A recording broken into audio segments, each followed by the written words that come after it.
Hello students, this is part 12 of the series How to Think. এই সিরিজটো গোল হৈছে তোমালোকক এইটো শিকোৱা যে কেনেকৈ এটা প্ৰবলেম এপ্ৰোচ কৰিব লাগে।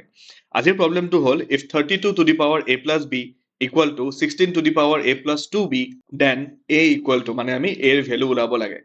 আৰু তোমালোকে যদি অপচনছ কিটা চোৱা অপচন কিটা দেখা পাবা গোটেইকেইটা option in terms of b দিয়া আছে।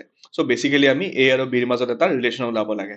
সো 32 আৰু 16 ৰ মাজত কমন বস্তু আমি দেখা পাইছো যে দুইটাকে আমি 2 ৰ পাৱাৰ হিচাপে এক্সপ্ৰেছ কৰিব পাৰো। সো 32 ক আমি লিখিব পাৰিম 2 to the power 5, 16 ক লিখিব পাৰিম 2 to the power 4। সো এতিয়া পাৱাৰৰ ওপৰত পাৱাৰ থাকিলে আমি পাৱাৰছ কিটা মাল্টিপ্লাই কৰো। যেহেতু আমাৰ এটা বেস কিটা সেম হৈ গৈছে সো আমি পাৱাৰ কিটাও সেম বুলি ক'ব পাৰিম। সো এটো হৈ যাব আমাৰ 5a plus 5b আৰু এটো হ'ব 4a plus 8b। কিয় হৈছে? Because of ডিস্ট্ৰিবিউটিভ property. 5 টো এই দুইটাৰ লগত মাল্টিপ্লাই হৈছে, সিমিলাৰলি 4ও ইয়াৰ দুইটাৰ লগতে মাল্টিপ্লাই হৈছে। সো এতিয়া আমি a খিনি এটা সাইডত আনিম আৰু b খিনি এটা সাইডত লৈ যাম। সো 4a টো এইটো সাইডত আনিলে হৈ যাব -4a আৰু b টো হেতু সাইডত লৈ গলে হৈ যাব -5b।